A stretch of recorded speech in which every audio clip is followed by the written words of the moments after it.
In this video, I'm going to show you guys how to put featured photos on Facebook. It's very quick and easy, so if you did not know how to do that, you can watch this video. So let's start it. First of all, you have to go to your profile, then you will see the three dot option at the side of add to a story. You have to click on the three dot option, then you will get the profile settings option.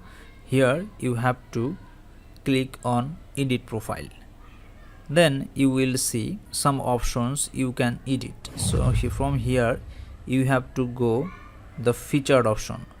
In the featured option you need to click on the try it, then you will see you can add 50 photos maximum as your featured photos. So I'm clicking this one as one of my featured photo, then click on next, then I just save it. If you refresh it, then you can see this image add as one of your featured image. If this video help you out, please consider leaving a like and let me know in the comments if you have any question.